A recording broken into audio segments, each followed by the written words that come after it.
In preparation for carpal tunnel surgery, we will take you into the operating theatre. We first do 2 injections at the wrist to numb the nerve and the hand where we're doing the operation. We'll then put a blood pressure cuff up on your arm to control bleeding during surgery so that we can do it safer and quicker. And we make a small incision in the palm, release the nerve, and then stitch the wound back up. We put a small dry dressing on and a bandage over, and you go home the same day. You need to use your hands straight away after surgery. The day after the surgery, you take the outer bandage off and leave the small dressing on, covering the wound to keep it clean and dry for 2 weeks until you're seen in clinic to remove the sutures.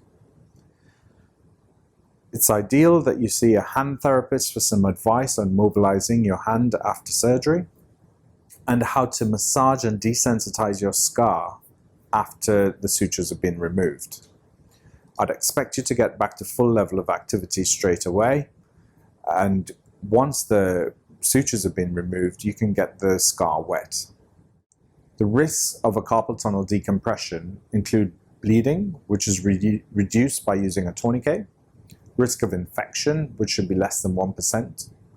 Risk of damaging the nerve is very low, but we do cut through small skin nerves as we make the incision, so there might be a small numb patch around your scar which should shrink with time. It's quite common for scars on the hand to be tender after surgery, so once the sutures are removed, a hand therapist will teach you how to desensitize your scar. There's a chance that some of your symptoms will persist after surgery, especially if your condition was severe before the operation. Any muscle wasting in the hand will not recover, but the operation will stop it from getting worse. There is a risk of recurrence of symptoms, so the hand may improve initially after surgery, but symptoms can come back in the future, particularly if scar tissue forms around the nerve. But this is quite rare and often happens years down the line.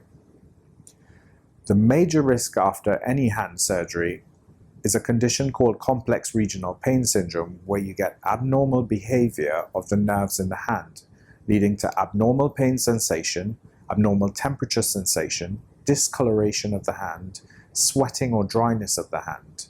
This is a terrible condition but can be prevented by making sure that the bandages aren't too tight, the bandages are removed as soon as possible after surgery, that the hand is elevated adequately to keep swelling down, and that you get the hand back to function and back to normal use as soon as possible.